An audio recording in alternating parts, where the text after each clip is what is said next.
Hare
Krishna, Prabhu. Yes, Prabhu. I came, but I was inside the kitchen. So I didn't come.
shared in WhatsApp.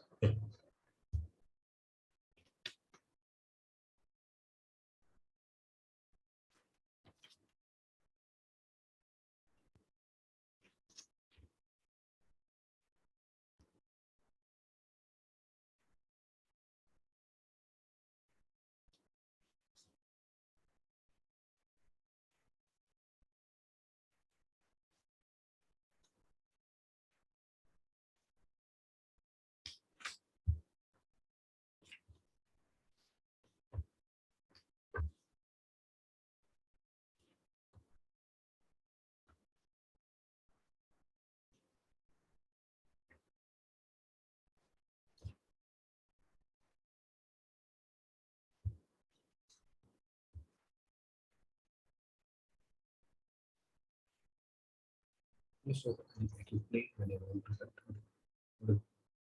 Set it up.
First, which one? This one? This first video, then this, then the other PDF which is download. One more PDF. There's a-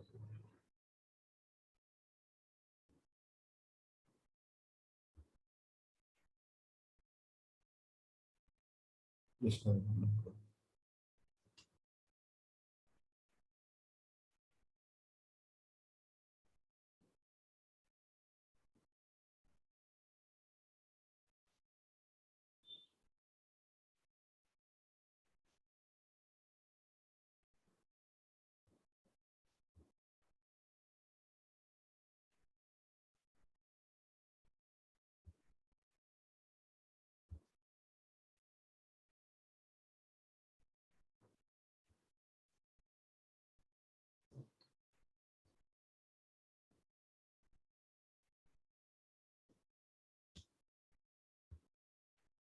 Start with this. No, the other video.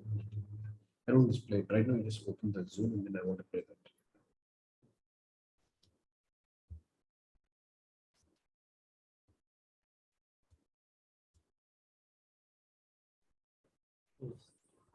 Oh, where's the video? Okay, welcome back to Srila Prabhupada Leelamrita sessions. We had a break last time for Ram Navami because we had a lot of celebrations going on in Srila Mayapur on that day. So I was engaged in those celebrations. Could not take the session last week. So before the last class that I took, we stopped with Srila Prabhupada boarding the Jaladuta. And now in the Indian edition of the book, Indian BBT edition of the book, you have volume 2, which is, and it starts with the journey to America. Some of you may have the 2-volume edition, and some of you may be reading online. It's chapter 15. It's called The Journey to America. Now, I'll briefly read an introduction in this Indian edition of the book. It's not there online, but just brief 1.5 pages.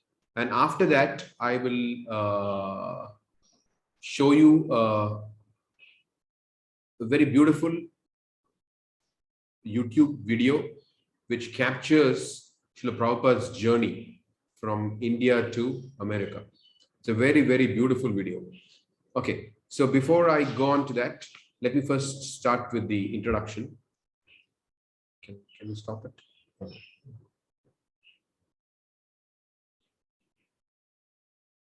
As the present volume begins,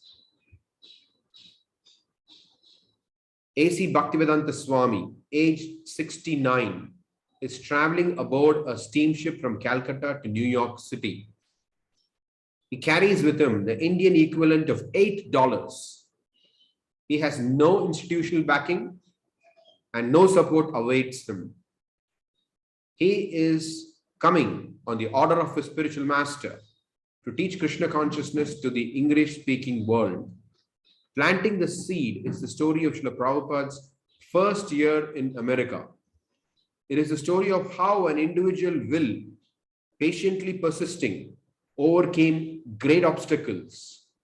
And it is a story of a time, the 1960s, when American youth underwent a revolution in consciousness. Planting the seed tells how Srila Prabhupada carried the all but forgotten spiritual culture of Vedic India to New York's Lower East Side and planted there in the heart of America's cultural turmoil of 1966. The story of the 69 years of Srila Prabhupada's life before he boarded the steamship for America is presented in the first volume of the series, A Lifetime in Preparation. The present volume, however, is complete in itself, and the reader meets his divine grace, A.C. Bhaktivedanta Swami Prabhupada, exactly as did the first persons he confronted in America. Now, this is interesting. Please note this. The present volume, however, is complete in itself, and the reader meets his divine grace, A.C. Bhaktivedanta Swami Prabhupada, exactly as did the first persons he confronted in America. So we are brought into Srila Prabhupada's physical presence through this volume, where suddenly he appeared as an elderly, golden-skinned Bengali sadhu, very grave and philosophically inward, yet humorous and talkative, a stranger wearing saffron robes and white pointy shoes and carrying an umbrella. He was known simply as the Swami, and he lived a spiritually dedicated life previously unheard of in the West, translating the Vedic scriptures in his room, chanting Krishna's name, teaching the Bhagavad Gita. When he walked in Manhattan, people would sometimes come up to him on the street and ask who he was and what he was doing. And he would tell them from the Vedic scriptures about Krishna consciousness. At first, he lived in a tiny rented room, later in a Bowery loft, and finally in a 2nd Avenue storefront on the Lower East Side, where he drew an affectionate following from the local youth. Srila Prabhupada did not regard his personal history as an important subject for study. His interest was to publish many volumes about Krishna, the Supreme Personality of Godhead. But according to the spiritual science, a pure devotee of God is as important as God himself. But because he delivers the message of Godhead to forgetful humanity.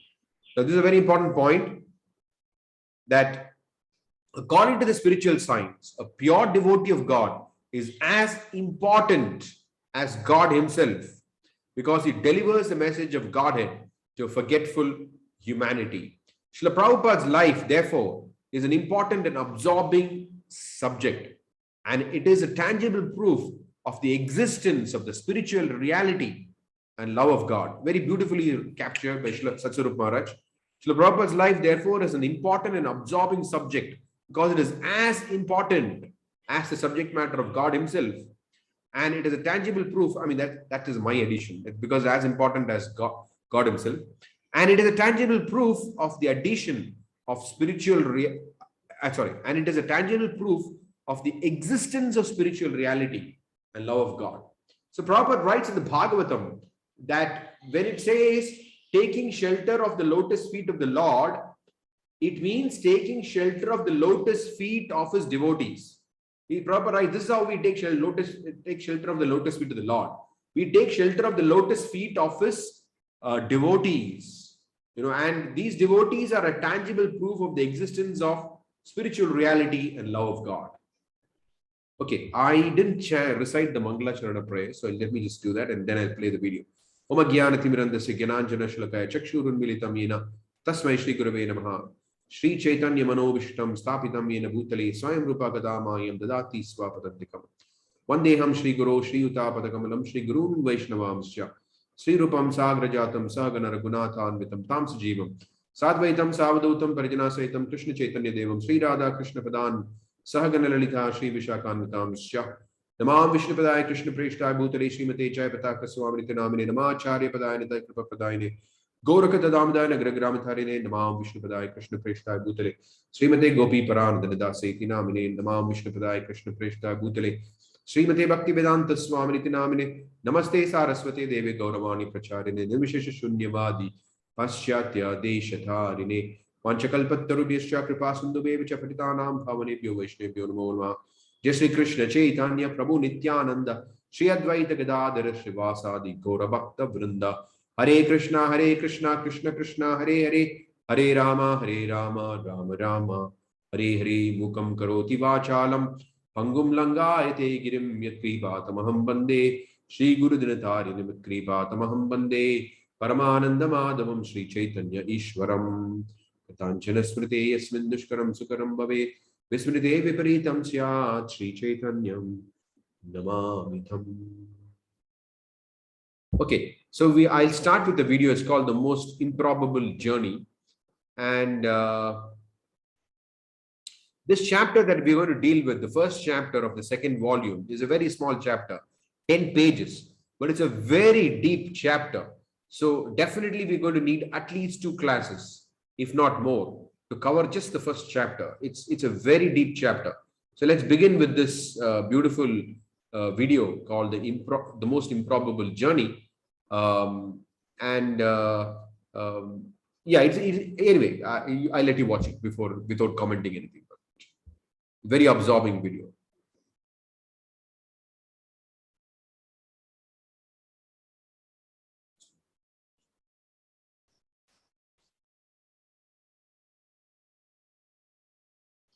Can you increase the volume?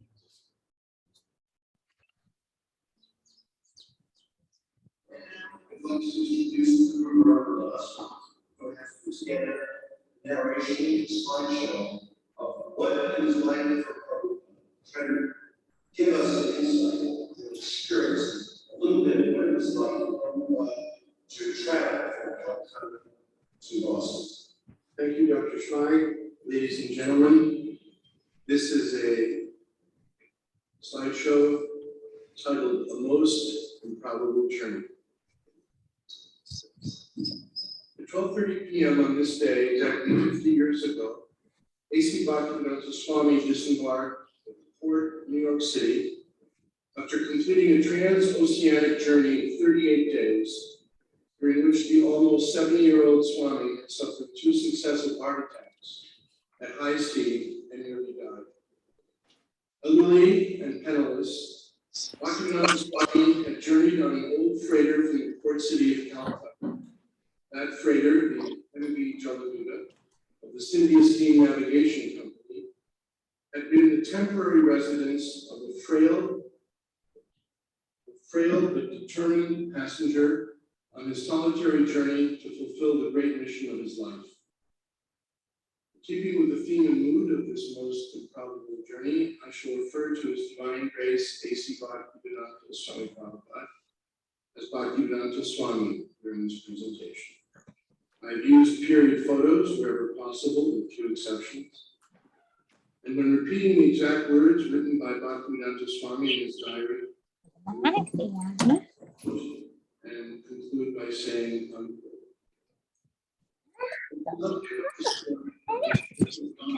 where it began. In Vrindavan, India, a holy place where Lord Sri Krishna appeared on earth some 5,000 years ago.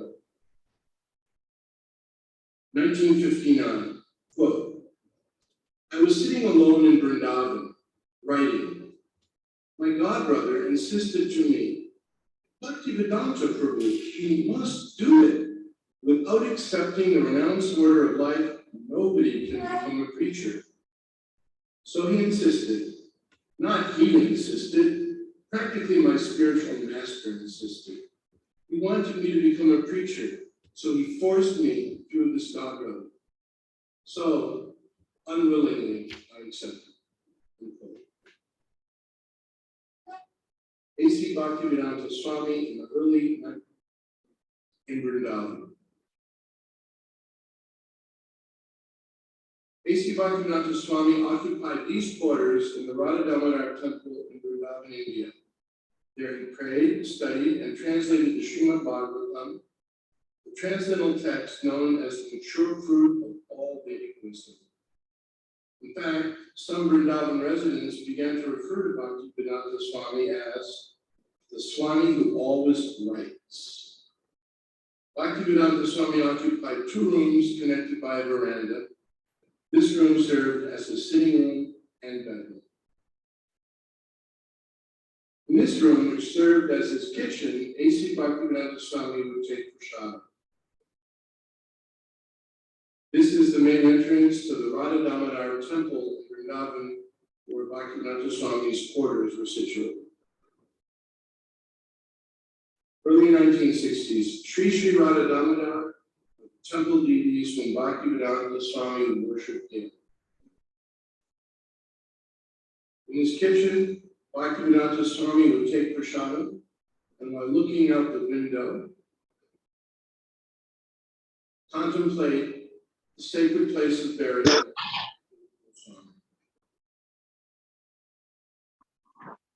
Bhaktivedanta Swami in his quarters at Radha Damodar temple. Early 1965. Desirous of fulfilling the order of his spiritual master to preach Krishna consciousness in the West in English, Bhaktivedanta Swami sought the help of Mrs. Sumati Morarji, the owner of the Sindhya Steam Navigation Company. Mrs. Morarji initially refused to give Bhaktivedanta Swami a passage to America on one of her ships, saying that the Americans were an uncooperative people, that New York was too cold, and that the Swami was too old and would surely die there far away from his beloved Vrindavan. Nonetheless, Bhaktivedanta Swami was undeterred. Finally, Mrs. Morarji relented and promised to give Bhaktivedanta Swami a complimentary passage on one of her merchant ships sailing from Calcutta. Spring 1965. For his impending trip to America, Bhaktivedanta Swami convinced the Sindhya Steam Navigation Company to finance the printing of a presentational leaflet titled Srimad Bhagavatam, India's Message of Peace and Goodwill.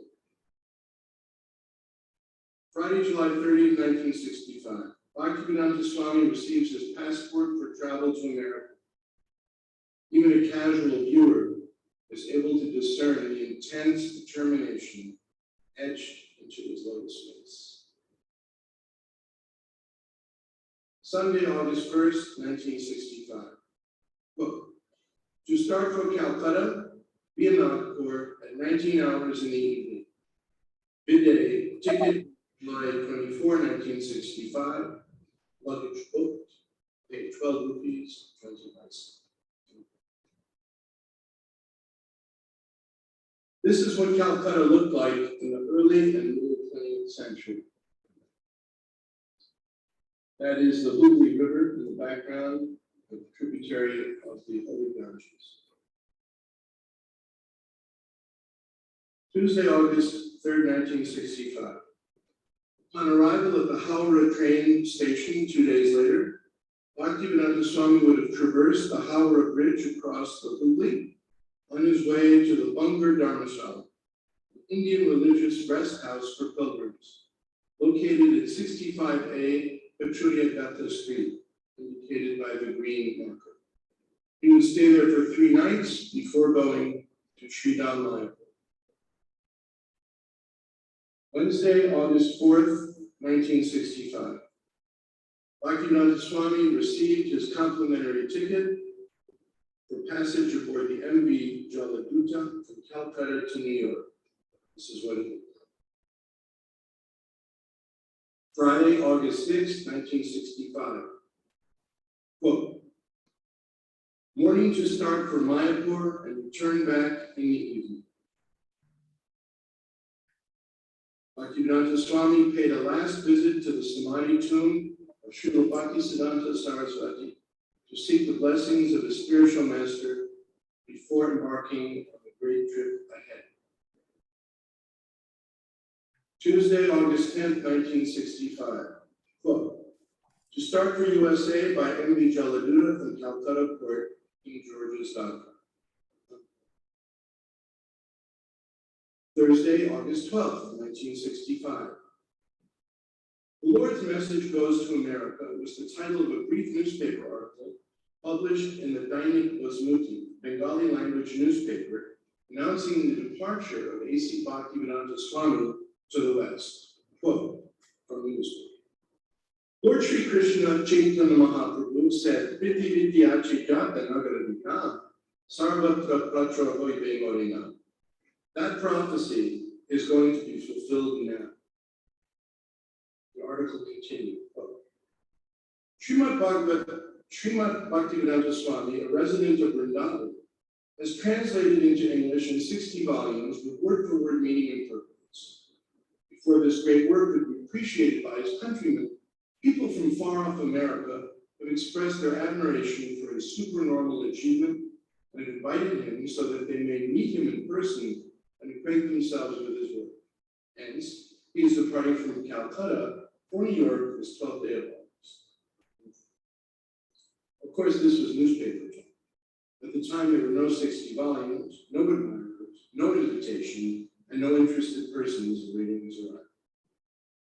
But Lord Krishna would arrange for them to come in the future. Friday, August 13th, 1965. Luckiest day in history. Friday the 13th. Bhaktivedanta Swami leaves the Pilgrim Guest House on Pachulia Street, the Green Marker, taking a taxi through the Maidan to reach King George's Dock, Red Marker, with M.V. Jaladuta lies moored. Friday, August 13th, 1965. Quote, today, 9 a.m., embarked on M.V. Jaladuta, came with me Bhagwati, an official of Sindhi Steam Navigation Company, Mr. Sengupta, Mr. Ali, and Vrindavan, who was his son. Thanks to Lord Sri Krishna for his enlightening Srimati Sumati Morarji for all these arrangements.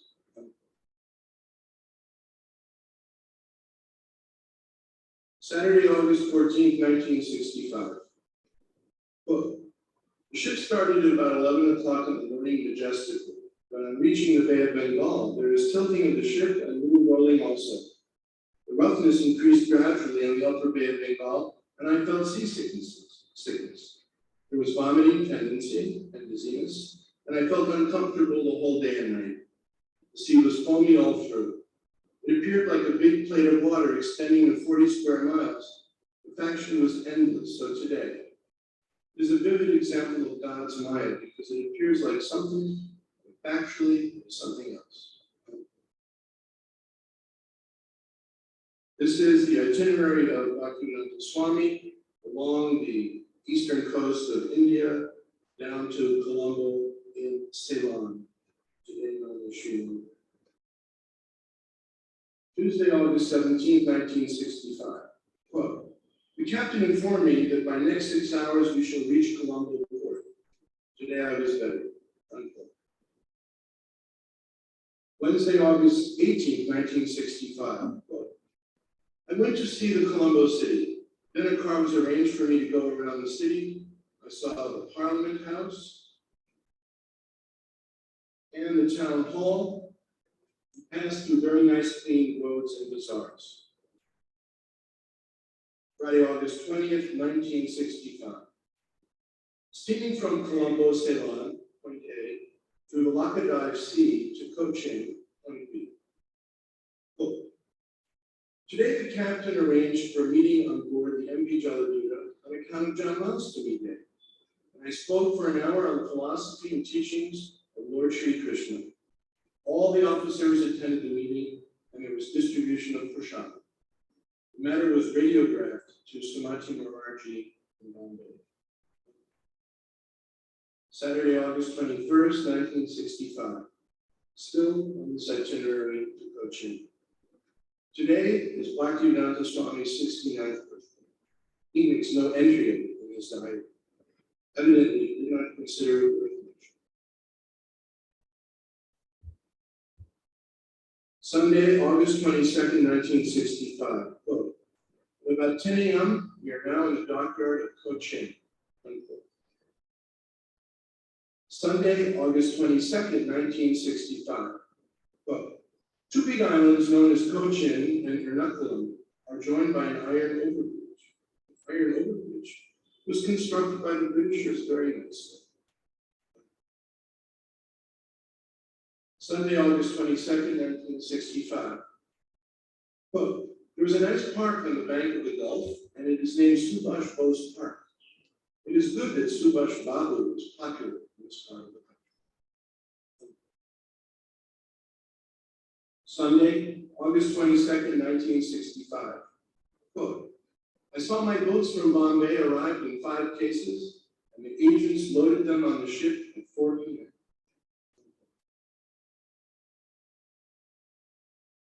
As the Jaladuta was steaming across the Indian Ocean towards the Red Sea, Bhaktivedanta Swami encountered great difficulty.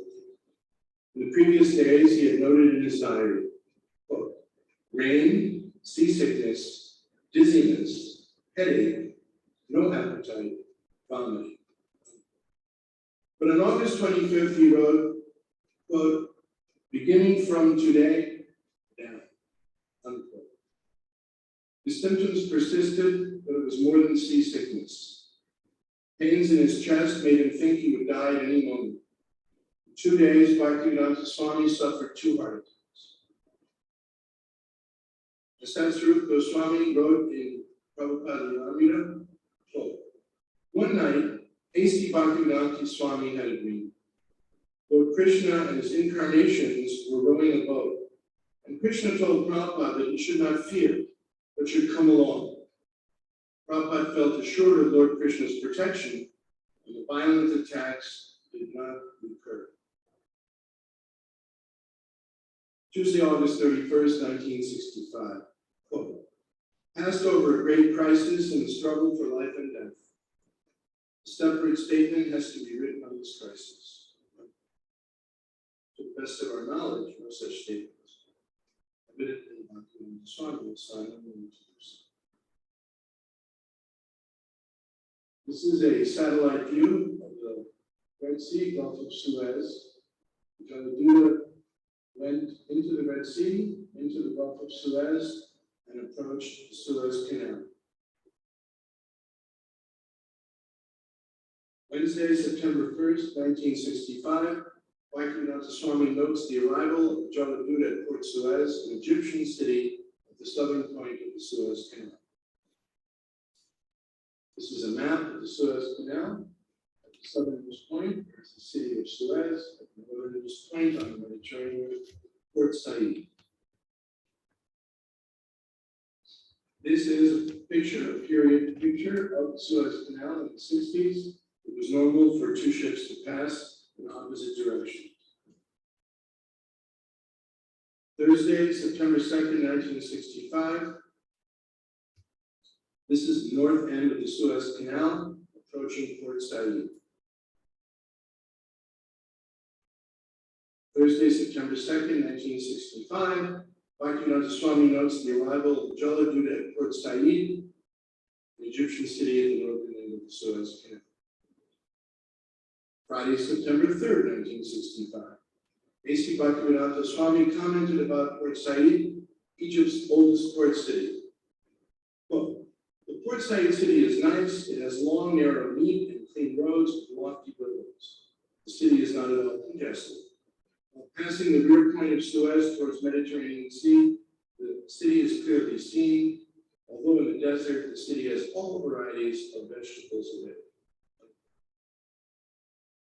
Friday, September 3rd, 1965. Jaladuta sails past the Grand Mosque of Port Faoud on the eastern side of the Suez Canal, opposite Port Said.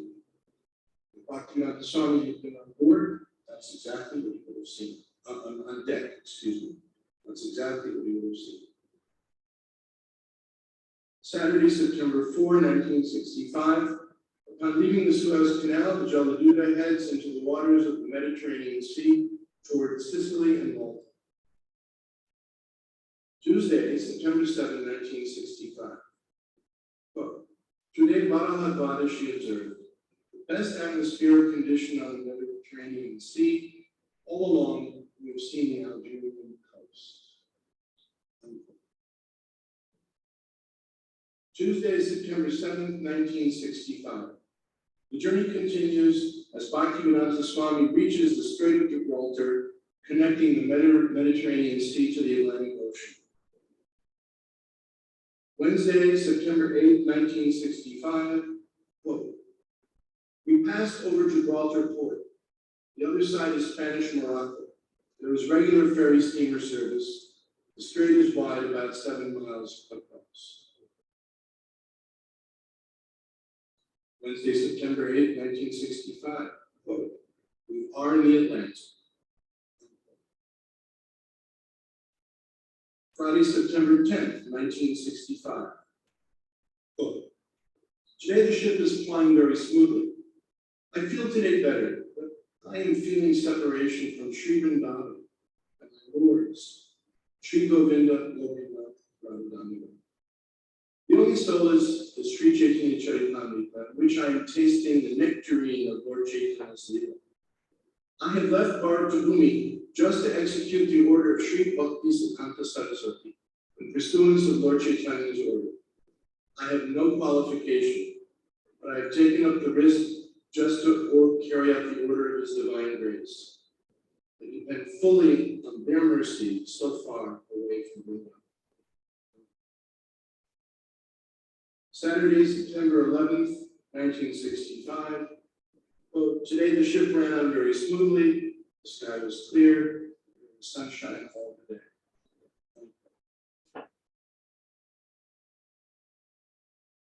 Saturday, September 11th, 1965. Here is a photo of the empty Jaladuta, quote, running very smoothly, which I was fortunate to find in an online database of historic merchant ships. To the best of my knowledge, this image has never before been shown in public. Monday, September 13, 1965. Quote, I emphatically say to you, O brothers, you will obtain your good fortune from the Supreme Lord Krishna only when Srimati Radharani becomes pleased with you. Sri Srimad Bhaktisiddhanta Saraswati Thakur, who is very dear to Lord Gauranga, the son of Mother Sachi, is unparalleled in his service to the Supreme Lord Sri Krishna. He is that great saintly spiritual master who bestows intense devotion to Krishna at different places throughout the world. Tuesday, September 14, 1965. Quote, I was talking in the captain's room with the chief engineer, Mr. Travers, who told me that he had never had such experience of calm and quietness in the Atlantic. There was always typhoon, cyclone, fog, etc., at least for days in every trip in the past. I said, it is Lord Krishna's grace. If such things as usual in the Atlantic would have taken place, I would have done it. Friday, September 17, 1965. After a 35-day journey from Calcutta, the Jaladuta reached America at Boston, docking at Commonwealth Pier at 5:30 in the morning.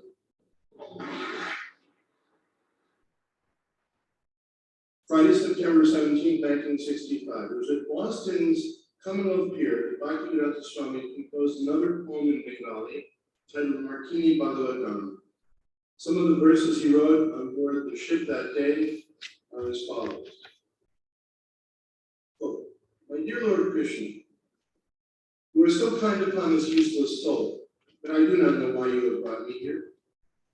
Now you can do whatever you like with me. But I guess you have some business here, otherwise why would you bring me to this terrible place? But I know that your causeless mercy can make everything possible because you are the most expert mystic. Somehow or other, O Lord, you have brought me here to speak about you. And my Lord, it is up to you to make a success or failure. as you like. O spiritual master of all the worlds, I can simply repeat your message. So if you like, you can make my power of speaking suitable for their understanding. Lord, I am just like a puppet in your hands. So if you have brought me here to dance, then make me dance, oh Lord, make me dance as you like. I have no devotion, nor do I have any knowledge, but I have strong faith in the holy name of Krishna. I have been designated as Bhaktivedanta, and now if you like, you can fulfill the real purport of Bhaktivedanta. Signed, the most unfortunate, insignificant beggar, A.C. Bhaktivedanta Swami, on board the ship Jaladuta, Commonwealth Pier, Boston, Massachusetts, USA, dated 18 September 1965.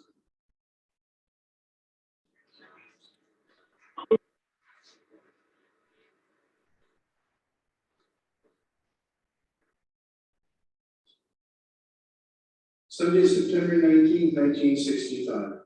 Quote, today is the 38th day of our journey, and we reached New York Port at 12:30 p.m., about 3 hours later than the scheduled time.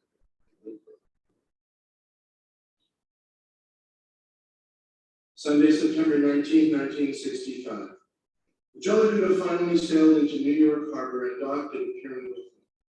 The elderly and frail Swami, who disembarked that day, exactly 50 years ago today, had traversed 2 oceans, sailed past many countries, and suffered 2 heart attacks, carrying with him only 40 rupees and an Indian steel trunk full of Bible tomes.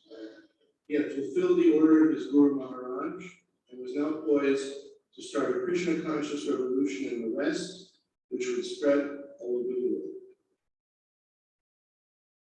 Total distance, 2,000 kilometers by land and 20,000 kilometers by water. The end. Thank you for your attention.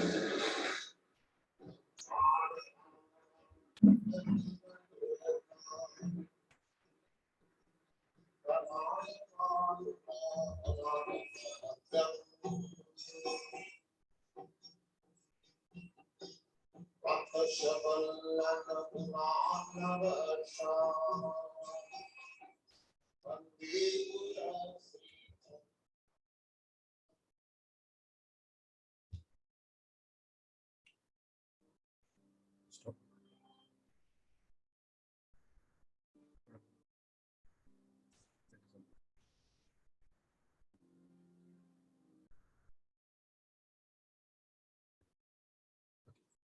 Start sharing. This video. I just want to speak for it. Okay, so that was a very nice summary presentation, a very ecstatic presentation with photographs and various landmarks along the way. And it is very, very beautifully done. I hope you all enjoyed it. And in this journey, there is one poem which he refers to on the 13th of September, which Prabhupada wrote on board the Jaladuta. So Prabhupada writes there in his diary, 32nd day of journey. It was totally, as you may have noticed, it was a 38-day journey to enter into New York. Prabhupada set sail on Friday the 13th, August 1965. Friday the 13th is generally considered by people to be an inauspicious day, but our founder Acharya, the greatest journey in the history of planet Earth, happened on 13th on Friday the 13th, August. So 1 month later, Prabhupada writes in his diary, 32nd day of journey, cooked bati kichari. It appeared to be delicious, so I was able to take some food. Today, I have disclosed my mind to my companion, Lord Sri Krishna. There is a Bengali poem made by me in this connection. The poem was a prayer to Lord Krishna, and it is filled with Prabhupada's devotional confidence in the mission that he had undertaken on behalf of his spiritual master. I will just play that song, very beautifully sung by Indradumna Maharaj, and he also reads the translation of it at the end of it. So after that, I'll continue speaking. So we'll just play that.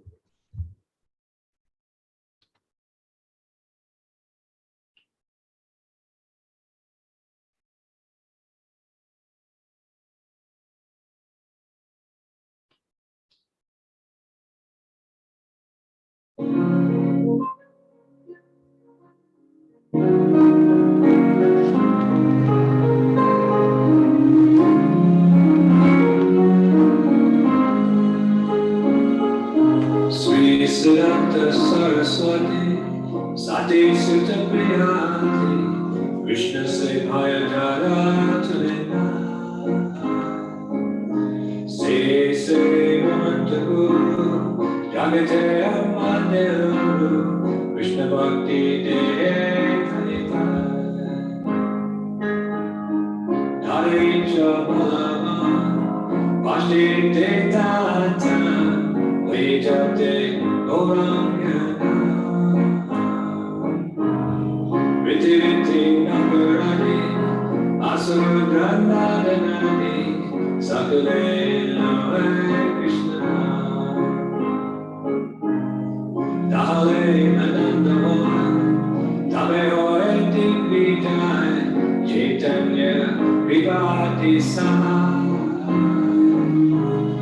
Maya Duste Jata Duki Jagate Savai Sukhi Vaishnaveri Chamano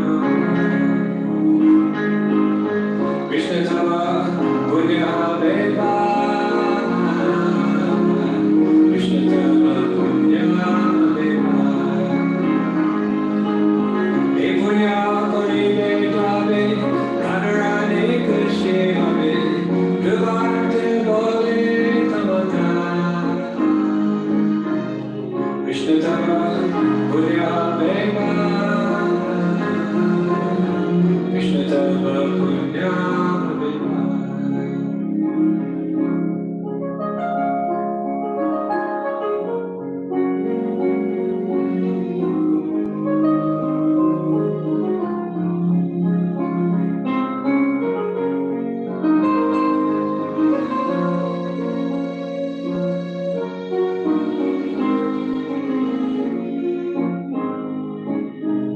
Sekar Jai Jai Kali Mare Ajajadi Tila Mare Yoginahi Ate Dinami Thai Se Tumara Kripa Magate Chiyanurva Ajitu Neshama Abhima Tamar Sheshakti Devi Guru Se Bhaya Vashtavili Jivanar Sarthak Say, Bhavani, Dale, Suginale, Tavasunda, Bhagate, Vinay.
emphatically say to you, you will obtain your good fortune from the Supreme Lord Krishna only when Srimati Radharani becomes pleased with you.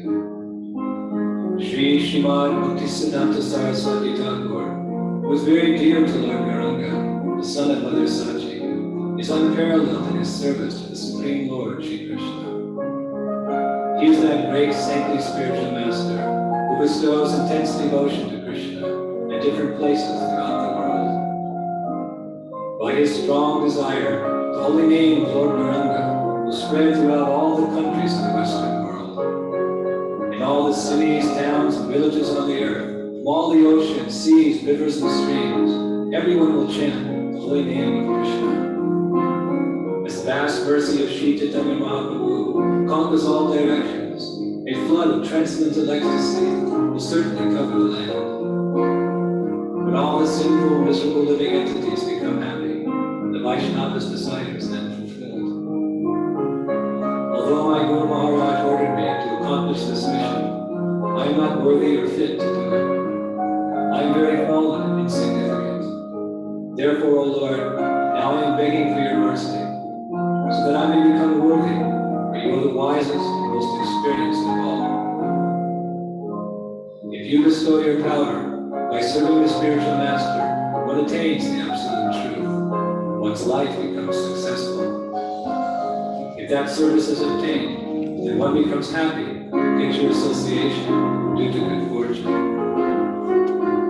My dear Lord, O Supreme Personality of Godhead, because of my association with material desires one after another, I was gradually falling into a blind well full of snakes, following the general populace.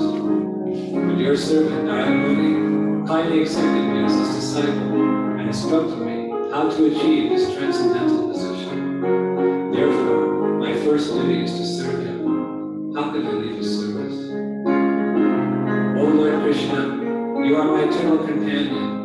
Forgetting you, I have suffered the kicks of Maya, birth after birth. If today the chance to meet you occurs again, then I will surely be able to rejoin you. Oh dear friend, in your company, I will experience great joy once again. In the early morning, I will wander about the cowherd pastures and fields, running and frolicking in the many forests of Raja. I will roll on the ground in spiritual ecstasy. Oh, when will that day be mine? Today that remembrance of you came to me in a very nice way. Because I have a longing, I call to you. I am your eternal servant, and therefore I desire your association so much. O Lord Krishna, except for you, there is no other means of success.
Okay, so that was the a beautiful rendition of that song, which was titled Krishna Tava Punya Hobe Bhai, Prayer to the Lotus Feet of Krishna. Now, there are a few important things that we need to remember in this poem, which is that Prabhupada actually credits the entire spreading of the Krishna consciousness movement to the desire of his spiritual master.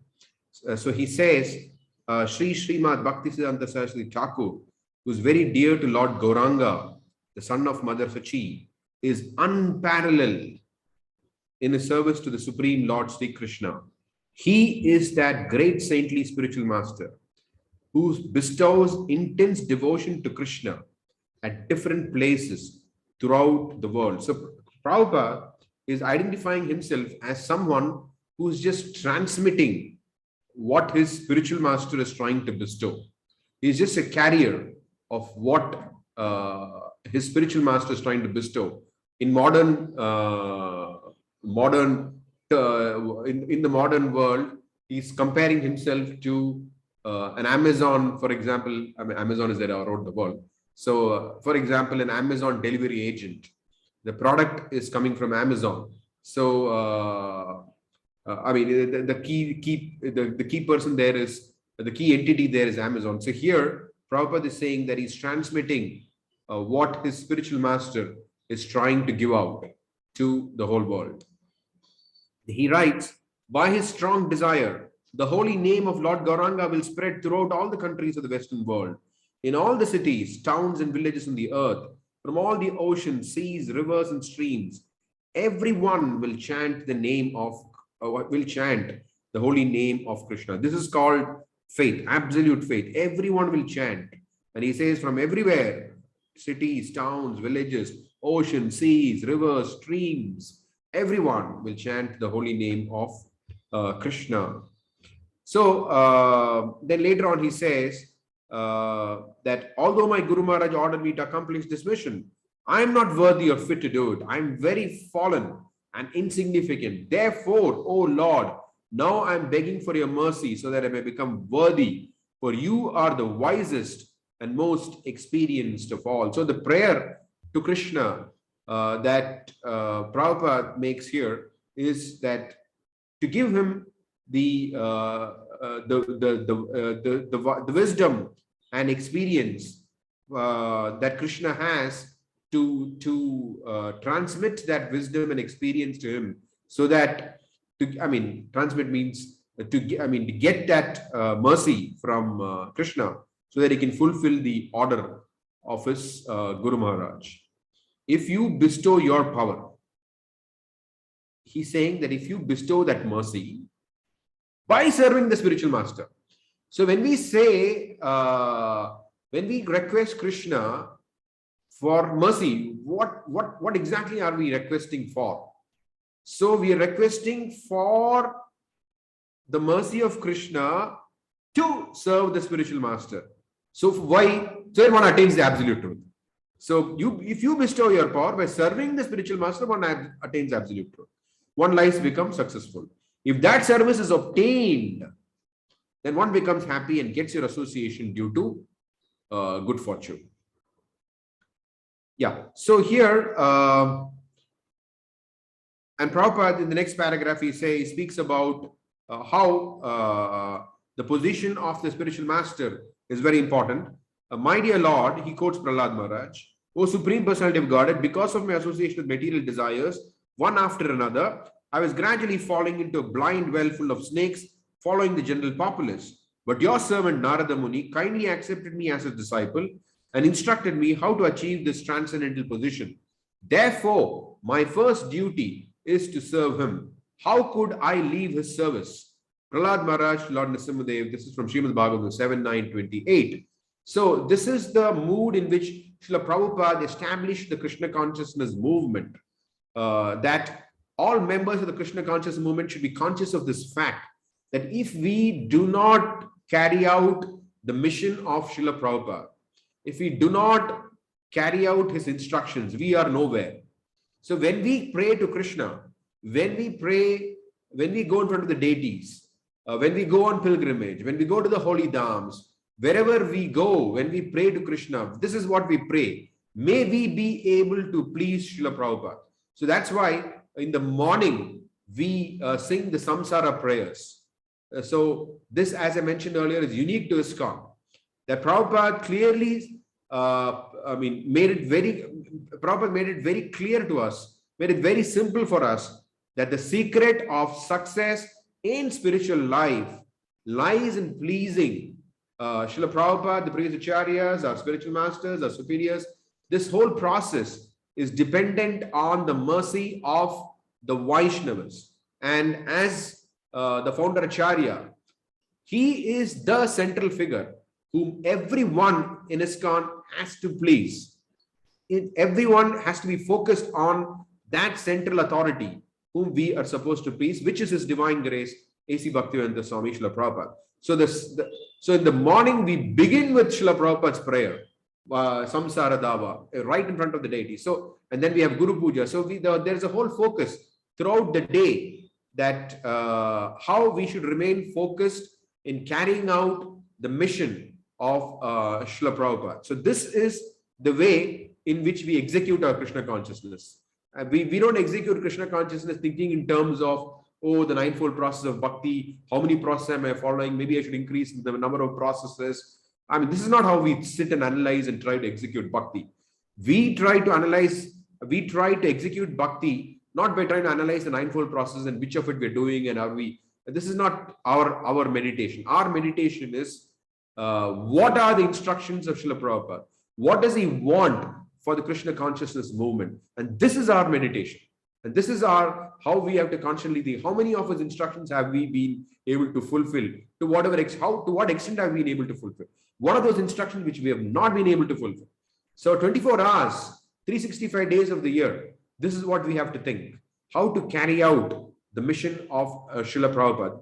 For example, here you see that in this prayer, he's saying, by the desire of Bhaktisiddhanta Saraswati, the whole mission will spread. The Krishna consciousness will be established across the whole world. So this is what this is the greatest thing that we can inherit from Srila Prabhupada. That fidelity, that single pointedness in serving that he had in serving his spiritual master.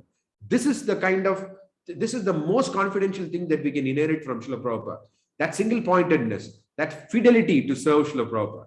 And that is the secret for our success in the Krishna consciousness movement. And that is something which is why this Prabhupada Lilamrita is being taught.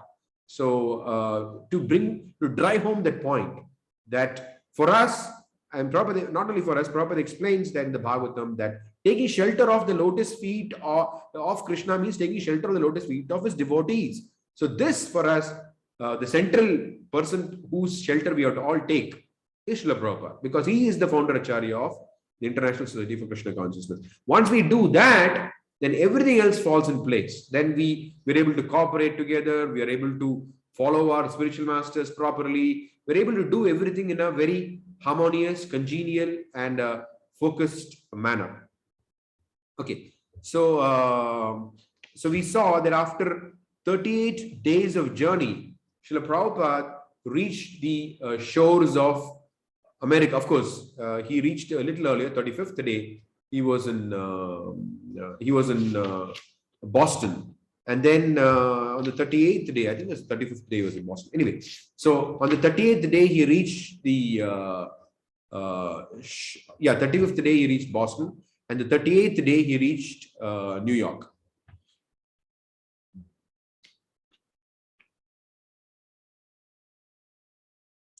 Now, when he reached Boston, the moment he touched the shores of America, the place from where he wanted to launch the Krishna consciousness movement, he wrote a very beautiful poem. Now, some part of the poem was shown in that clip, but this poem is a very, very deep poem. I don't know if we'll be able to cover the whole thing today, but let's try to do it. It's 4:40, so we still have some time. So I'll take it each stanza wise. Prabhupada writes, "My dear Lord Krishna, you are so kind upon this useless soul, but I do not know why you have brought me here. Now you can do whatever you like with me." So, but I guess you have some business here. Otherwise, why would you bring me to this terrible place? Now, you could say that, okay, Prabhupada made all the arrangements. And then why is Prabhupada writing like this? The point is that a pure devotee does not think, this is the heart of a pure devotee, he does not think that he is the doer, So this is something that we have to really understand from this poem, that how a pure devotee thinks. He never thinks he's the doer. He's simply trying to carry out the instruction of his Guru Maharaj. So this is the essence of these first two paragraphs, that he is not trying to although he made all that, he's not thinking of himself as the doer. So he's just saying, oh, it all, I just tried to. Prabhupada would often say, I simply followed my Guru Maharaj. I blindly followed him. Of course, blind not in a negative connotation, but with a positive connotation. So here, he is just this thing, and he's here now. Why have you brought me here? That is why he's thinking. That's why he's praying like that. Most of the population here is covered by the material modes of ignorance and passion. Absorbed in material life, they think themselves very happy and satisfied. And therefore, they have no taste for the transcendental message of Vasudeva and Krishna. I do not know how they will be able to understand it. Now, this is a very important point. That people who, even though people are steeped in the modes of ignorance and passion, they still think that they're happy. Now, the finest example is Raghunath Das Goswami when he meets Sri Caitanya Mahaprabhu. Now, his parents are not, his father and uncle, they're actually Vaishnavas. They're pious gentlemen. But at the same time, they were interested in the family business. So when Raghunath Das Goswami meets Sri Caitanya Mahaprabhu, and Sri Chaitanya Mahaprabhu uses some very strong words. He says that your father and uncle, Hiranya and Govardhan Majumdars, they are like worms.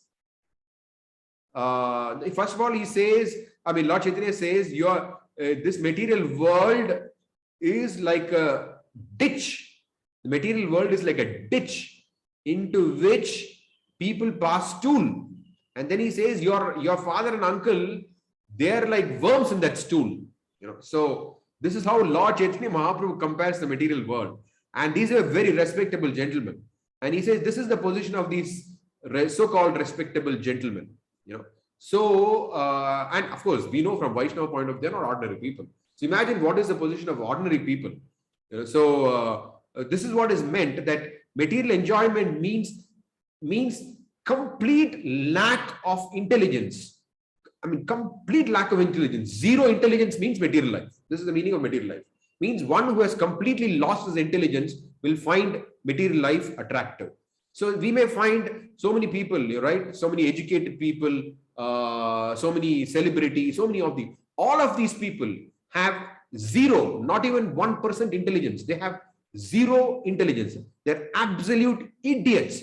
So if we think that they are worthy of anything, then we have lost our intelligence. So this is what the Krishna consciousness movement, Prabhupada has taught us, that this material world, Lord Chaitanya Mahaprabhu himself says, material world is a ditch into which people pass stool. And anybody who's trying to enjoy this material world is like a worm in that stool. This is what the material world is all about. And this is what Prabhupada saw when he went to America. This is the vision of a pure devotee. He sees that this material world is totally not a fit place for any intelligent man, any gentleman. It is not a fit place for any gentleman. And this was the teaching of Srila Bhakti Siddhanta Saraswati Thakur, that the material world is not a fit place for a gentleman. And Prabhupada took that from his spiritual master, and he consistently exemplified that throughout his life. He never gave any credit to anyone from material life whatsoever. He just wouldn't acknowledge that there is anything called good in this material world. In Australia, Prabhupada is having a conversation with I think lawyers, and then they say, but is there nothing called good for its own sake? Like, for example, helping an old lady cross a road or something like that, some example they give. Prabhupada clearly says no. And they're shocked. And Prabhupada explains, there's no good outside of Krishna consciousness. So this is the vision of a pure devotee, that there is no happiness outside of Krishna consciousness. There is not even a drop of happiness outside of Krishna consciousness. And this is the vision that Srila Prabhupada had when he saw the people of America. Absorbed in material life, they think themselves very happy and satisfied.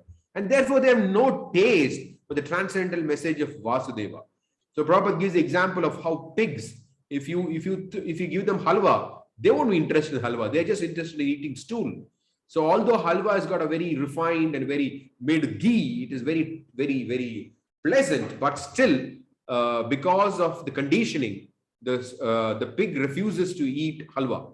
And Prabhupada also gave the example of his spiritual master, how he explained that in Burma, what they do is that the people, when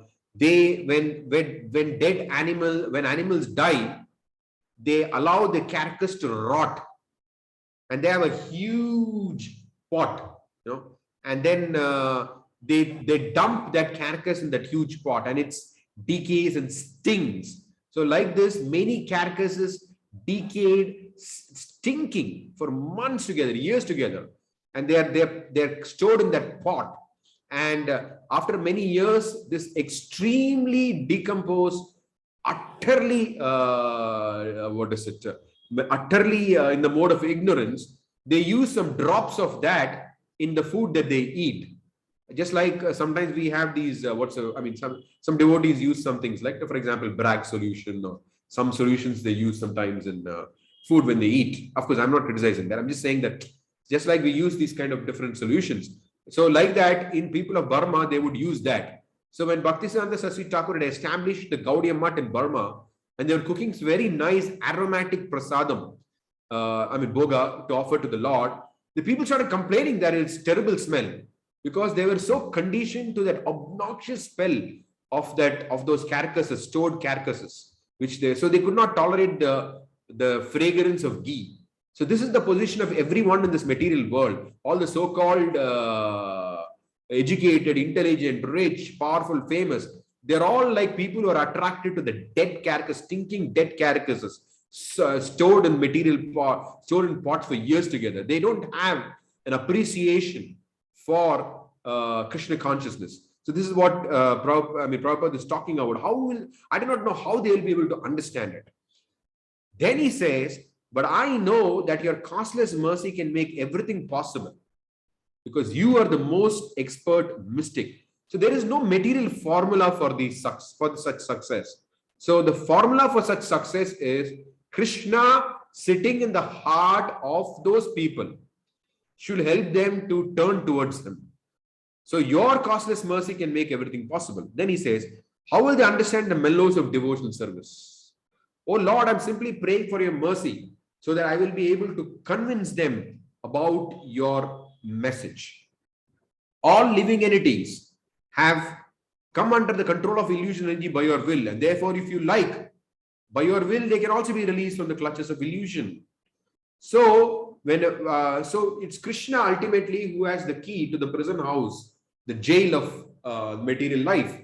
So he can decide to release them or keep them there under illusion. I wish that you may deliver them. Therefore, if you so desire their deliverance, then only will they be able to understand your message. So he's telling Krishna, please make it easy for them to understand. Otherwise, it's just hopeless. Only by Krishna glancing at them or helping them can they relish. Otherwise, they're hopelessly lost. They have no access to pure devotional service. They have no access to the taste of, they have no access to Krishna Bhakti Rasa.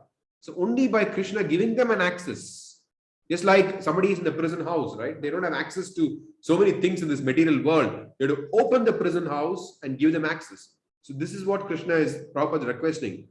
If you so desire, please give them that access to the taste of Krishna consciousness. How will I make them understand this message of Krishna consciousness? I wish that you may deliver them. Therefore, if you so desire the deliverance, then only will they be able to understand your message. How will I make them understand this message of Krishna consciousness? I'm very unfortunate, unqualified, and the most fallen. Therefore, this needs to be plugged in. It says you might want to plug in your PC. Battery is running low. Just give us a second. Okay. So, I wish that you may deliver them. Therefore, if you so desire the deliverance, then only will they be able to understand your message. How will I make them understand this message of Krishna consciousness? I'm very unfortunate, unqualified, and the most fallen. Therefore, I'm seeking your benediction so that I can convince them, for I'm powerless to do so on my own. Somehow or other, O Lord, you have brought me here to speak about you. Now, my Lord, it is up to you to make me a success or failure as you like. O spiritual master of all the worlds, I can simply repeat your message. So if you like, you can make my power of speaking suitable for their understanding. Only by your costless mercy will my words become pure. I'm sure that when this transcendental message penetrates their hearts, they will feel gladdened and thus become liberated from all unhappy conditions of life. Now, this is something which we have to take careful note of. Only by your costless mercy will my words become pure. Now, we may think of 100 different strategies, this strategy, that strategy, to spread Krishna consciousness. But the real strategy is here. This is the essence of all strategies. Prabhupada is saying here, only by your costless mercy will my words become pure. I am sure that when this transcendental message penetrates their heart, they will certainly feel gladdened and thus become liberated from all unhappy conditions of life. So, this is what Prabhupada encapsulated it as purity is the force.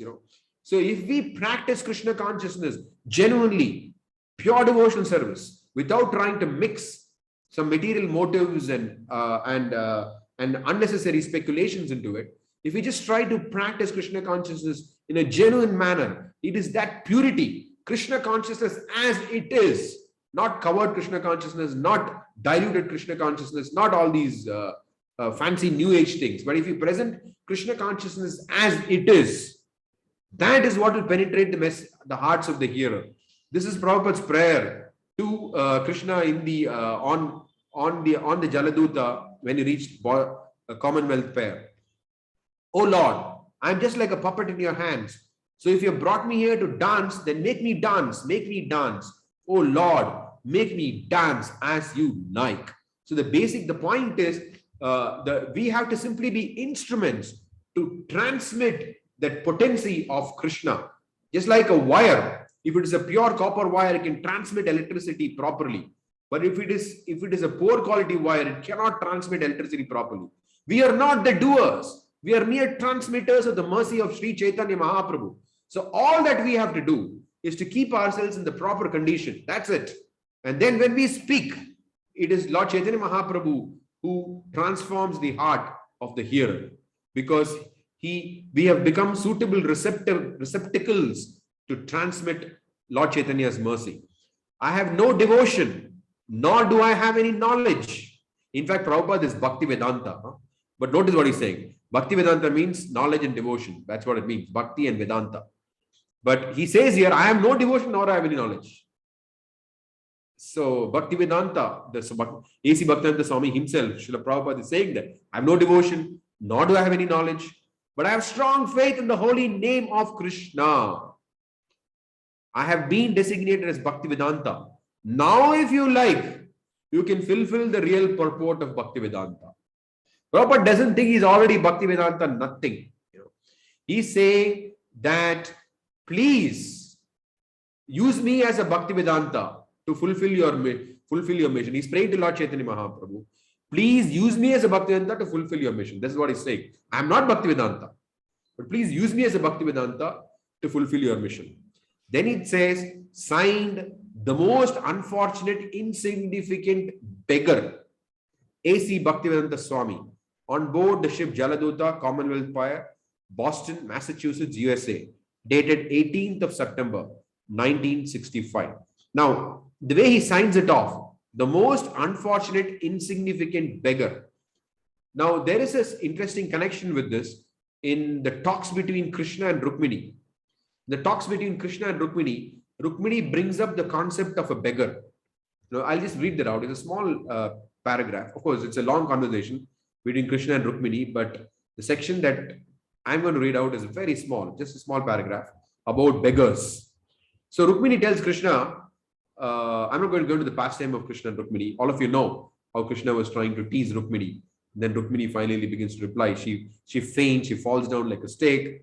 And then Krishna begins to pacify her. Then Rukmini begins to speak. She says, of course, this is somewhere along the prayer. My Lord, you have stated that only the beggars praise your glories. And that is also perfectly correct. Now here, it says here, Prabhupada signs it as the most unfortunate, insignificant beggar. And Rukmini is saying here, my Lord, you have stated that only the beggars praise your glories. That is also perfectly correct. But who are those beggars? Those beggars are all exalted devotees, liberated personalities, and those in the renounced order of life. They're all great souls and devotees who have no other business than to glorify you. Such great souls forgive even the worst offenders. These so-called beggars execute their spiritual advancement in life, tolerating all tribulations in the material world. Notice how perfect this description is for Srila Prabhupada. You know, that Prabhupada forgave everyone. He gave everyone a chance to practice Krishna consciousness. Then she says, these so-called beggars execute their spiritual advancement in life, tolerating all tribulations in the material world. The kind of tribulations that we have seen in volume 1 of the Lilamrita, and here again on the Jaladuta. 2 heart attacks. And Prabhupada and Krishna personally comes and takes charge of the ship in his different forms. You know. And Prabhupada writes that because Krishna took charge of the ship, he was saved. And if the Atlantic had shown its usual face, Prabhupada wrote, I would have perhaps died. You know, so the amount of tribulations that he underwent to execute the mission of a spiritual master. It says, tolerating all tribulations in the material world. My dear husband, do not think they accepted you as my husband out of my inexperience. Now she's saying, please do not think that I foolishly accepted you as my husband. Because Krishna was trying to encourage her, actually I'm not qualified, why are you with me, and all these different things. You know? So then she's saying, my dear husband, do not think that I accepted you as my husband out of inexperience. Actually, I followed all these great souls. The great souls whom she's referring to, Krishna refers to as beggars. And she says these are not ordinary people. Rukmini is saying these beggars are not ordinary people. I followed all these great souls and therefore accepted you as my husband. I followed the path of these great beggars and decided to surrender my life unto your lotus feet. Now this is the consort of the Supreme Personality of Godhead, Rukmini Devi. She is saying, she herself is saying, I followed the path of these great beggars and decided to surrender my life unto your lotus feet. So this is the glory of these great personalities. Prabhupada is referring to himself as an insignificant beggar. But as Rukmini says, they're all exalted devotees, liberated personalities. So they're not ordinary people. Just Rukmini Devi is saying that she became the queen of Krishna by following in the footsteps of these great beggars. Okay, so I think I'll stop here. It's exactly 5 o'clock. I didn't plan to end it like this, but somehow it's exactly 5 o'clock. So if there are any comments or questions.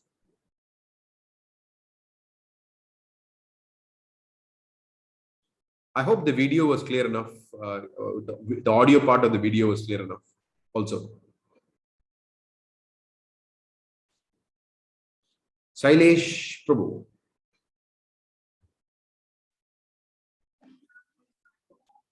Hare Krishna Prabhuji, Dandava Pranams. Can you hear me? Yes, Prabhu. Yeah. Dandava Pranams. Thank you for a wonderful class, and the video and everything is really very, very good. A couple of things, Prabhuji. If you could share the links to the YouTube and the song you played as well, from Yes. Those would be really fantastic to keep in our records as well. I have already. I mean, I'm sorry, I didn't have enough time to post it. But all the first volume, all the slides and the PDFs are ready. I will just post them right after this class on the group, and also I'll post the links to this. Sure. Yeah. Okay. One other point I had to make, Prabhuji, please don't take this in any way as a criticism or a negative point. It's not meant to be. Not in at our all. movement, we're taught very ardently from all our acharyas right down to Prabhupada that we should see all fallen souls as their intelligence being covered by Maya.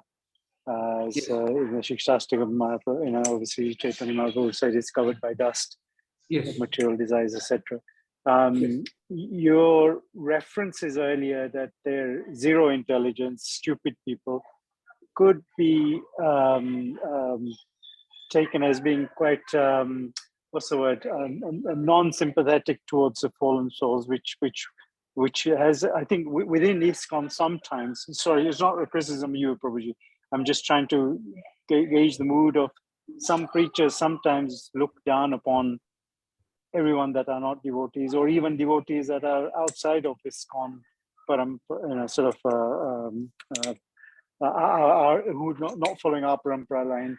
We look down upon those as not being inferior. I think we should guard against that superiority inferiority complex in our preaching. We should see all souls as fallen, yes, but their intelligence is covered, and therefore, as Prabhupada did to us, otherwise we wouldn't be where we are if Prabhupada didn't see us as fallen souls.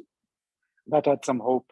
So just a very slight point that I wanted to make there, Prabhuji, that we should be a little careful against how we refer to people who are materially bound in the material world.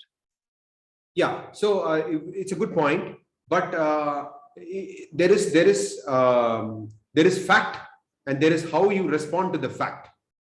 Whatever I stated is our philosophy, that they have no intelligence, they are like animals. In fact, Bhagavatam says dogs, hogs, camels, and asses. This is our philosophy. Now, how we respond to it is what is critical. So Prabhupada, the followers of Sri Chaitanya Mahaprabhu, when they become acquainted with this fact, they become full of compassion. This is the characteristic of Sri Chaitanya Mahaprabhu's followers. That first of all, unless we understand that reality, we cannot be genuinely compassionate. We'll think that they're okay also. What is the problem? No, they're not okay. They're in an extremely dangerous situation. So therefore, the Siddhanta is correct. They have zero intelligence, because Prabhupada also says that Bhagavad Gita, he says, right, 99.9% of people in this world are Naradhamas. So he says all these things. So this is our Siddhanta. There's no doubt about that aspect of it. The thing is, how do we respond to that? Now, if we respond to that in the mode, if we follower of Chaitanya Mahaprabhu means this fact brings out the full extent of their compassion. Without that understanding, that it cannot bring out the full extent of our compassion. Then because if we don't understand their precarious situation, how will we understand the urgency to preach to them? We won't understand it. We'll just take it, okay, you can postpone it, we procrastinate it, or we may think it's okay. No. Unless we understand their precarious situation, the urgency to preach will not arise in our hearts. Look at Prabhupada, like when he's praying, he's always talking about how to deliver them. He's talking about his spiritual master's, mission, how the whole world has to be flooded. So the very nature of a Vaishnava is para dukkha dukhi. But if you do not see the dukkha, how can you become dukhi?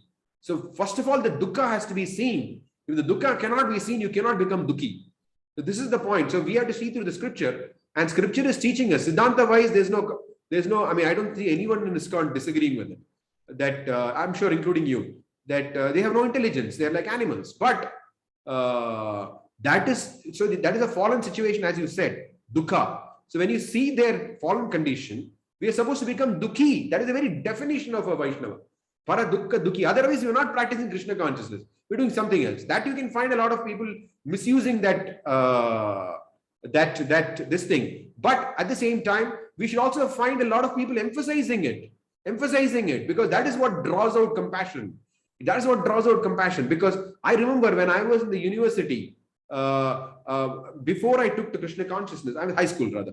So I had read different philosophies, but nothing really brought out the compassionate element in me as much as Prabhupada's books. Because when Prabhupada says, oh my God, you realize what is the situation that they are in? It's abominable, it's horrible. First of all, you understand you are in that situation. Then you feel grateful. Oh my God, Krishna, what is it that Prabhupada saved me from? And when you look around the whole world, unless you have that vision, where is that that strong sense of compassion going to come from? Where is that sense of do whatever it takes? Like, for example, Prabhupada is undergoing all sorts of tribulations and doing all kinds of things just to save the world. Where is that spirit going to come from if you are not fully acquainted with reality? So that is how I would respond. That fact is very important to generate compassion. Now, some people may be misusing it. That's not, that's something which is abominable and condemnable. But without knowing the facts, on the other hand, without knowing the facts, full compassion in the heart cannot arise. So therefore, the fact is very important, and it also needs to be stressed.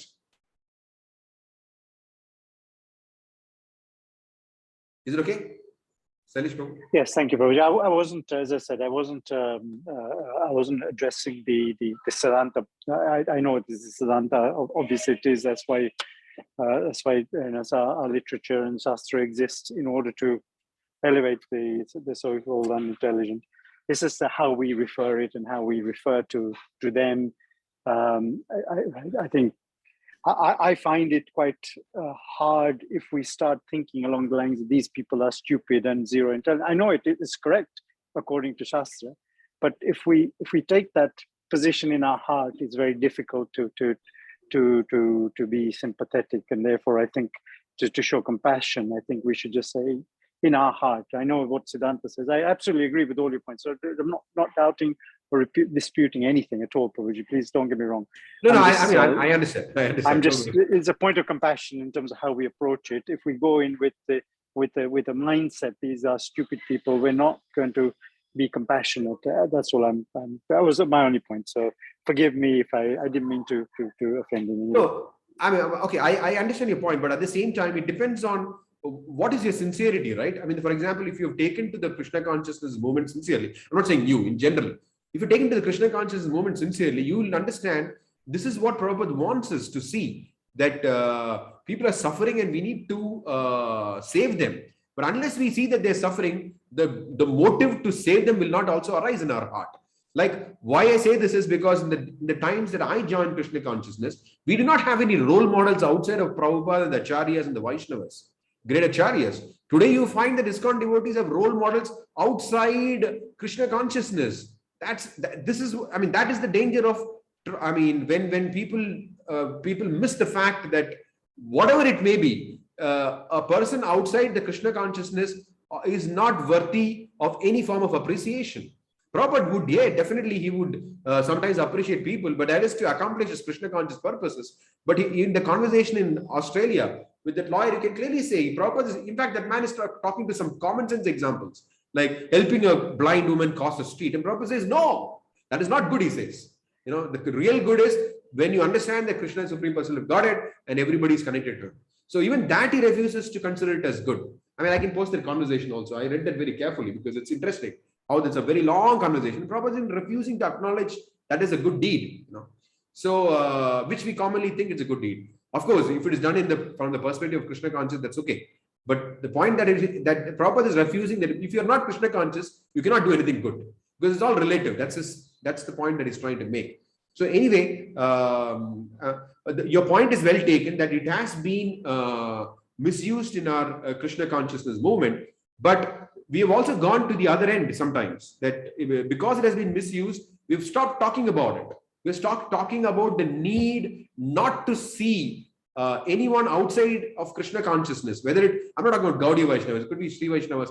When I say outside of Krishna consciousness, Krishna consciousness includes all the Vaishnavas who accept that surrender unto the Supreme Personality of Godhead is the goal of life. I'm talking about those people. Anybody outside of those people are definitely not worthy of any form of appreciation. That is what I was trying to say. That once we start, like Krishna says in the Bhagavad Gita, that Ekeha Kurunandana, that single pointed focus of spreading Lord Chaitanya Mahaprabhu, of practicing devotional service, will get compromised the moment we have appreciation for people outside of Krishna consciousness. That has always been a concern, and practically you can see that people who have role models outside of Krishna consciousness, you don't know what they're talking about. It's quite vague, it's unclear.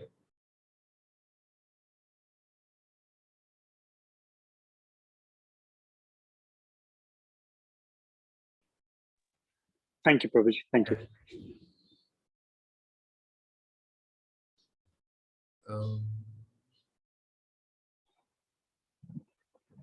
Hare Krishna, Prabhu. Banking on. Yes, Prabhuji. Yeah. Yeah, Hare Krishna, Prabhu. Thanks for your class, Prabhu. Can you hear me, Prabhu? Yes, Prabhu, I can hear you. Okay.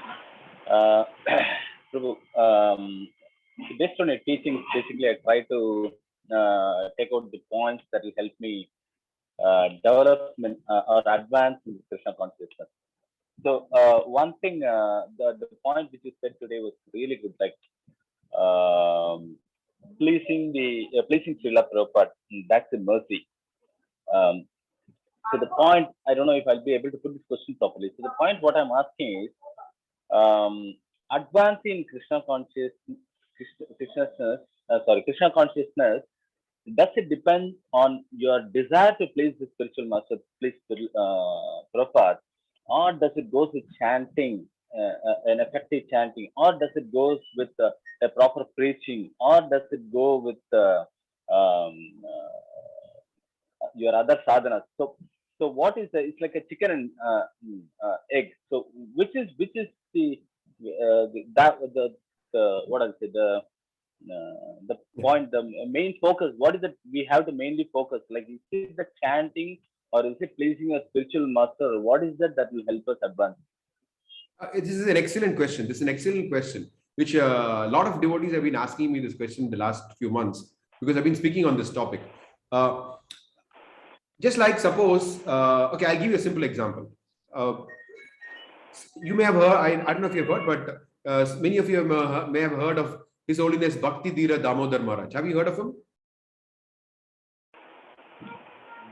No. Bhakti Govinda Prabhu?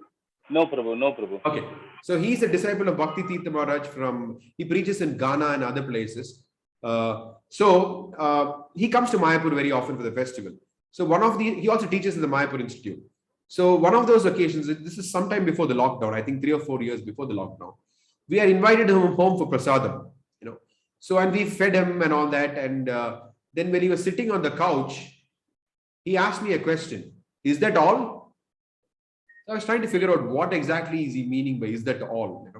So I was thinking, I mean, it can't be donation for sure, because he's such a humble personality. He will not ask for a donation. So what exactly does he mean by asking, is that all? And finally, I was thinking, and a few times he asked me, is that all? I said, Maharaj, I'm thinking. So, and then finally I could not answer. So I said, Maharaj, can you tell me what exactly do you mean by asking this question? He said, you never asked me after feeding me, am I happy or not? So then I asked, Maharaj, sorry, are you happy? He said, yes, everything was good. Then he started speaking. The prasadam was good, whatever, he started speaking. So then that really hit home very clearly to me. I mean, although I did know, but it was not in this intense, direct form, that everything in our life, whatever we do, is meant to please someone. Whether it could be your immediate authority, it could be your mentors, it could be a spiritual master, it could be Prabhupada. But of course, everybody's trying to do something which pleases Prabhupada only. That we have to be conscious of. But the fact is that every activity that we are doing is to please. Without pleasing, the activity itself will not give you the full result. Like just like suppose you have a computer program. You key in some variables. That's not going to automatically, it's going to produce some result. But Krishna conscious sadhana bhakti is not like that. Sadhana bhakti is you perform all the activities with the desire to please, Like I remember sometimes I've seen my wife when she gives classes for the youth girls, So sometimes she tells them, I've seen this, that she says, okay, a wife's duty is to cook. But it's not enough to, cook and just leave it on the table and tell your husband, okay, have the food, I've cooked it, that's all. Go do your own thing. That's not how it is. You cook, then you serve, then you ask, is it okay? So you have to complete the cycle. Cooking alone does not constitute, Cooking alone, according to stage, does not alone constitute, constitute pleasing. So, this is another example because from practical everyday life. So like that, whatever we do, even this process of sadhana bhakti, we have to get up in the morning. We have to be conscious of the fact that we're doing all this to please Prabhupada, please our spiritual master, please our superiors. And so we should be conscious of that. We should go and report. I mean, I've been struggling with my chanting, please help me, or whatever, or when the successes of chanting, oh, I felt very nice. So we should be conscious of the fact that we're trying to do all this to please someone. Not that automatically we'll do and everything automatically will happen. So that consciousness should always be there. That is, but without doing it, you cannot please. That's a fact. So it's both. You have to do it, and you have to also do it in such a manner that they get pleased. Like that. Like, for example, what to say? We have this example of Romaharshana Sutta, right? He was giving a Bhagavatam class, and then Balaram comes in, does not get up. So he was so absorbed in his duty of giving Bhagavatam class, did not even recognize that a great person. I mean, of course, Balaram Supreme has come. So like that, we can get so absorbed in our sadhana bhakti that we don't realize what are we doing it for. Like you're giving if you're giving a Bhagavatam class and your guru comes into the assembly, you're supposed to get up and offer obeisances. I'm just giving a simple example. Like that, if you are conscious of the fact that everything that we are doing is meant to please someone, whom are we giving the Bhagavatam class for? We are supposed to be giving Bhagavatam class to please the Vaishnavas who want to hear, plus please the superiors. There is that whole consciousness is about, oh, if I give if I understand the verse nicely and talk about it nicely, that's it. Krishna will be pleased. It's not like that. We have to also see whether the audience was benefited by what you spoke, whether they have any doubts, whether you made any mistakes, whether there's need for you to correct something. So it's like a whole thing. It's not just about doing an activity. Thanks a lot, Prabhu. An excellent explanation, because pleasing, I think that's the word which made me understand it. So every activity is about pleasing someone. So thanks. And again, I should tell to my wife today about pleasing also, how she should please me as well in cooking. Thank you, Prabhu. I didn't hear the last part. What did you say? I should discuss this with my wife about cooking, about her cooking and how she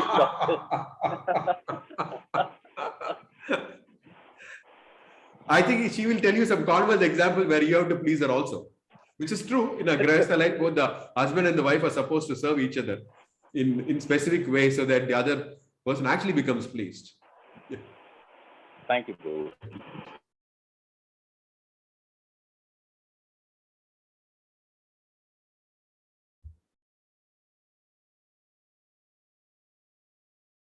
Any other comments or questions?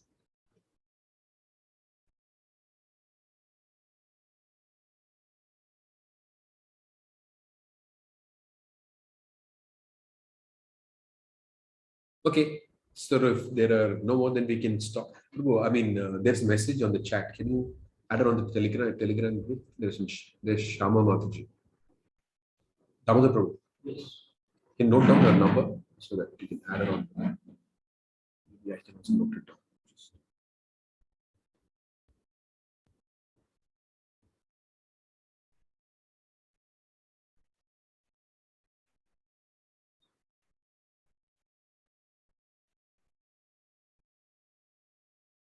262-48316. Okay, so thank you very much. So we'll resume next Sunday. Anyway, one interesting thing I wanted to share with you all is that we played that song beautifully sung by Indradumna Maharaj, and Indradumna Maharaj will be here in the next 10 minutes in Sridham Mayapur. So I look forward to seeing him. And it is a good coincidence, or you could say Krishna's arrangement, that we played that. I mean, I felt happy to play that today. Thank you. Vanchakalpatarubhyascha kripa sindhubhyevacha patitanam bhavanebhyo vaishnavebhyo namo namaha.